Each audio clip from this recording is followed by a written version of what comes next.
So in our universe, mermaids are born through some sort of horrible, tragic accident or wrong committed against them by other people. Sometimes men, not necessarily men. This is Ramona.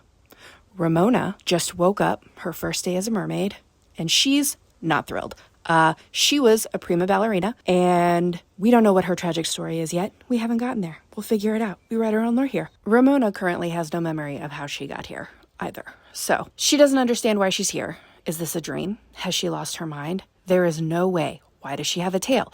Why does she have a seahorse that's following her all over the place? Not happy. She doesn't care about the magic. She doesn't care that she's alive. She has a tail. She can no longer dance. Why is she here? Is she being punished? She's really confused. She's really very upset. Why isn't there anyone here to explain to her what's going on? This can't be real, right? And seriously, what's with the seahorse? Unlike other mermaids, Ramona didn't have a particularly tragic life. Maybe a lonely one, but not particularly tragic. So for her, waking up in the sea, all alone, did not feel like freedom. It felt like a curse. Mermaids are born into our magical universe through some sort of terrible wrong done to them in, near, around, or about the ocean. This is Bridget.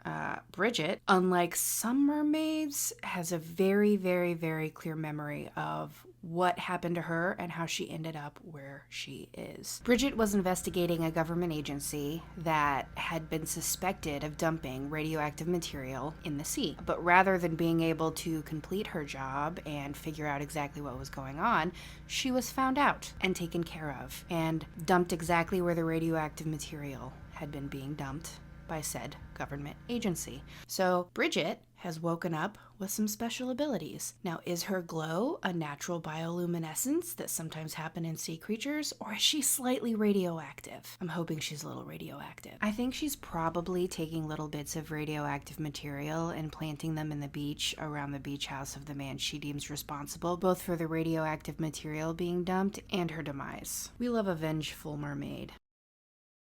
In our magic system, mermaids are born through some sort of tragedy at sea. This mermaid here, this is Eris. Eris was born at a time when, in her station in society, she was expected to find a husband, settle down, have children, marry well, yada yada. Eris was not interested in a husband. Eris wanted to live forever as a spinster with her best friend. Your assumptions about what that means are probably correct. Eris's family did not like this. They were not interested in having a spinster daughter, especially one that was fairly beautiful. Eris was matched up with a man from another family that her family decided was the right match for her and their family finances. Eris did not agree to this marriage. Eris tried to run away from this marriage, and as a result, her family retaliated and she ended up on the bottom of the sea. As a form of revenge, Eris has decided that since it was so important she find a husband in life, she has decided to spend her mermaidhood, her magical existence, collecting husbands. I hope Eris finds a wife. I think collecting husbands is probably bad for her long-term mental health. So let's hope she finds a wife. This is Pearl. The irony is not lost on her, and she was not born a mermaid. She became a mermaid when she was traveling across the sea with her husband and her small child. It was back in the forever days when people were dying of all the sicknesses like flu and cold and terrible travel conditions. And unfortunately for her, her husband and child did not make the trip. Close to the end of the voyage to wherever it is they were going, she ended up being one of the few women who had survived. In our lore, there's a myriad of ways to become part of the magical landscape. Point one being mermaids. There are a few different ways. Mermaids are sometimes born. A lot of the times, they are not. The crew did not treat her well. She no longer had a husband. Now, their means of payment was not necessarily secure. So they decided to take her as payment, and when they were done with her, they threw her overboard, and she was reborn into this mermaid. The memories of her life as a human are hazy at best. She kind of remembers things, but she's very separated from it. It's been a few hundred years at this point. She's kind of becoming conscious again after kind of living in a haze for a few hundred years. I imagine that kind of trauma is not easy to get over, even as a magical fish person. It's like a gilded cage situation. Maybe when the Lord of the Estate was a boy. He was playing out on the coast. He falls in the water, he gets pulled out by a tide, and she ends up saving him. So maybe they grew up together. Maybe she was a kid and he was a kid, and that's why she saved him, is because she hadn't learned the rule number one of mermaids. Don't screw with humans. They're not worth it. Anyway, and maybe the lord of this house became very smitten with her, and maybe she also became very smitten with him. And he's like, hey, do you want to go see trees? Maybe we could build a little contraption and take you to see the trees. And she's, of course, a little nervous about this, but he's become like a lifelong best friend of hers. And maybe for their first trip, he just takes her around the coastline because she's too nervous to get too far from the water, because she's not turning into a human on land. This isn't the kind of mermaid story that is. She doesn't turn into a lady. Anyway, and maybe each time he gets a little bit further away and eventually decides that he wants to keep her with him.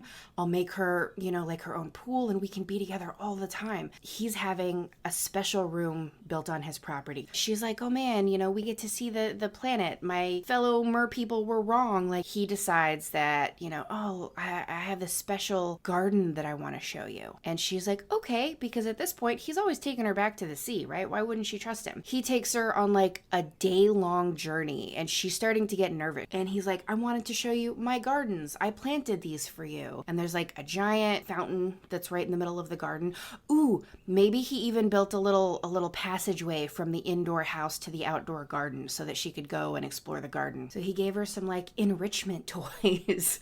That sounds really terrible, but I think that's probably how he thought of it, right? We're like, oh man, she can go in and out of the house at will. She can go explore the garden. Maybe there are like multiple fountains around the garden and they're all interconnected underground. And so she can go explore the garden, but she's trapped. So there's kind of like a man-made river all the way around the house, all through the gardens. He's like, I built this for you. And she's like, I just want to go home. Like, this is great. This is beautiful. I'd love to visit you here. She wouldn't. She wants to go home. She's terrified. And he's like, just give it a chance. And he never lets her go. In her little indoor area, he has like house plants and things in there for her because she was really fascinated by plants. And maybe it's been like 30, 40, 50 years that she's just sitting in the same gross water. This is somebody that she was friends with and she loved and trusted. And he's like, you know what? I'm going to keep you. Proof that being a mermaid doesn't solve all of your problems, especially in regard to humans. Our gilded cage mermaid saved a boy from drowning, and they became lifelong friends, and sometimes more than that. After a while, she trusted him enough to take her on land and show her treats. She's not the kind of mermaid who can like turn into a lady and grow legs. She just has a tail all the time. So he built a contraption to show her the land, and after a while, after she began to trust him, he took her home, which turned out to be a very large estate where he built a giant saltwater tank that surrounded his property and decided to keep her like a pet. She wasn't happy with this, and after years of trying to convince him to release her, she decided to stop interacting with him and never surfaced again, rightfully so. 70 years later, this man's grandson, Jack, shows up to the property. The family is beside themselves trying to get the old man off the property so that they can drain the fountains. Jack's like, Grandpa, we have to get out of here. And his grandfather's like, absolutely not, Jack. There is a mermaid there. He doesn't believe this at first, of course. But then he starts seeing things and he comes to the realization that she is actually there and is horrified. He goes through the motions to get her released back into the ocean, but over the next few weeks and months, she starts popping back up on the property somehow, like she's haunting it. So in our larger magic system, the magic world and the non-magic world are bleeding back into each other with increasing frequency. Now, there are a bunch of little portals that keep opening up places, and they just so happen to be opening up near where she is, floating around the ocean, trying to stay close to the manor for some reason, just so she can kind of keep an eye out, or maybe just randomly it's just happening that way. I think it's purposeful. We don't know. We don't know the reasons of higher beings or gods or whatever. Anyway, so in this particular painting, there's a portal that's opening up on one of the ponds on the property in the manor. Now, why would she want to hang around somewhere that she's been trapped and held prisoner for so long? Funny thing is, Jack's her grandson. She had a baby with the man keeping her hostage. She was pregnant before she was taken captive. Neither of them knew that yet, and none of that continued once she became a captive.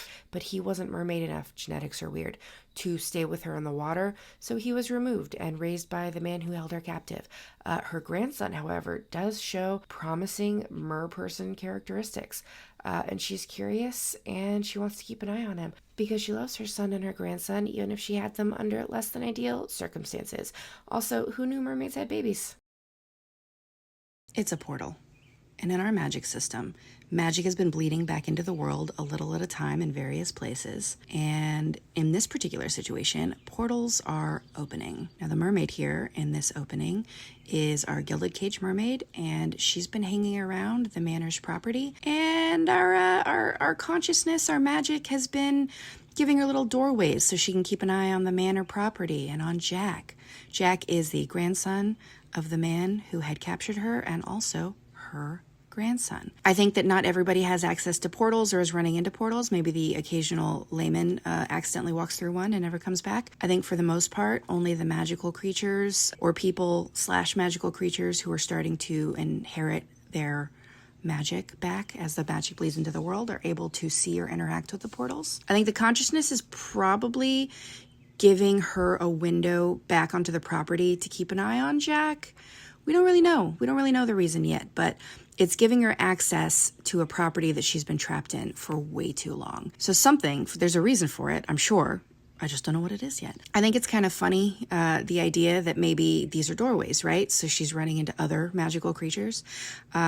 I have a sheet ghost character named Bill who's exploring the afterlife. And I kind of like the idea that maybe they run into each other at one of these portals and, that the water coming out of that portal.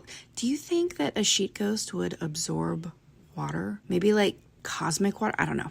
I like the idea that maybe Bill had just come into or out of this portal, which is why there's a little puddle there. And maybe he ran into our mermaid and she's like, whoa, what are you? And he's like, I have no idea. And then they go about their business. I'm wondering why she's keeping an eye on Jack. Do you think she's seeing some changes now that magic is back in the world? Jack really was always very musically gifted, but now there's something else about it. So we've had a few different examples of how mermaids are born on my channel in my lore. We read our own lore here. So I wanted to discuss perhaps why that is. For the most part, we've discussed mermaids who have had some sort of tragic ending in life on, near, about the sea and end up being reborn as mermaids. Some with full memories, some with little to no, some somewhere in between, and sometimes they get them back. We have also had a few situations where mermaids have had children. I've had a couple questions of people asking, do they have babies or do they lay eggs? And my answer is both. Here's why. So in our magic system, in our universe, magic left the mortal realm completely. It was pulled away from it through unnatural means. And some of the magical creatures that were left behind, mermaids, kind of had to live in the state that they were without the assistance that magic brought to their existence. Something they should have had access to. And to quote Jeff Goldblum, life finds a way. So the mermaids who had continued living in the dimension that got to keep all of the magic continued to be a little bit more magical about it. The mermaids who got stuck in the dimension where magic was pulled from had to evolve to deal with the differences after the magic left. And then there were mermaids who lived on, near, or around little cracks where magic was still bleeding through. So all of these mermaids kind of evolved separately in separate environments. Even though it's kind of a magical evolution as well as a physical one, they're all very different in how they live, what they do, what they look like, and how they reproduce. Now, with magic involved, there is still the birth of the tragic human being born into the sea, but the baby having is sometimes they're live births, depending on when and where they are. And sometimes they're laying eggs. Now, mermaids who were left without magic at all ended up laying eggs, like Our Lady here, who appears very surprised by this turn of events. Although if they bred with a human, it's up in the air. In our magic system, mermaids are born through some sort of terrible wrong done to them in, near, around, or about the sea. Our two mermaids were best friends when they were alive and wanted nothing more than to live together as spinsters forever.